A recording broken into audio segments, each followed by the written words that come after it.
How can I buy a commercial property with a self-managed super fund? Let me show you because I'm doing one right now. So currently I have a GP, a doctor, who currently rents in his practice, paying a lot of rent, and he's in South Sydney and he's pretty much sick of renting. So right now he wants to buy a commercial property, like a practice for his surgery, which is around $2.5 million.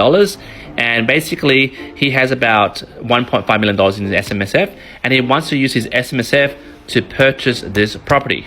And before I go into the numbers, I do a lot of this for dentists and GPs where they buy a property through the SMSF, and then the lease they pay through that commercial property goes back into the SMSF and does a lot of tax savings. So to give you an example, this GP here will then buy this property, which is 2.5 mil.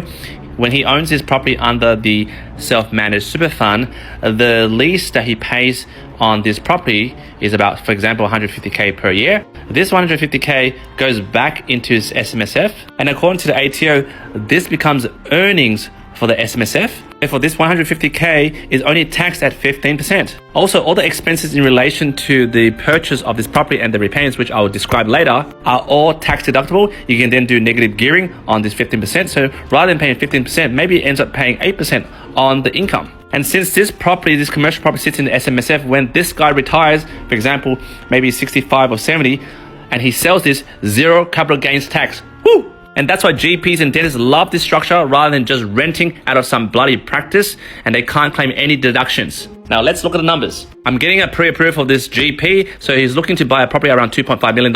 He only wants to borrow 70%, but we can go up to 80%. At 70%, the loan will be $1,750,000. Putting down 30% deposit plus stamp duty is at $875K, which comes from an SMS fund. The interest rate, interest only variable, is 7.24%, which then equals to be 10 Gs per month, but he was paying rent here 15 Gs per month.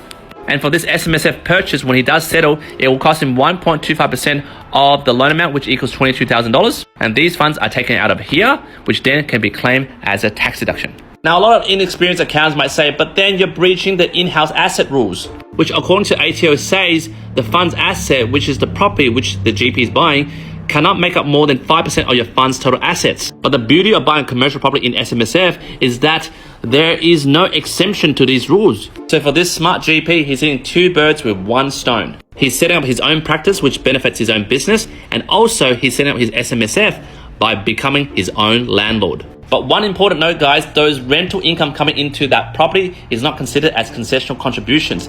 They're considered as earnings for the super fund.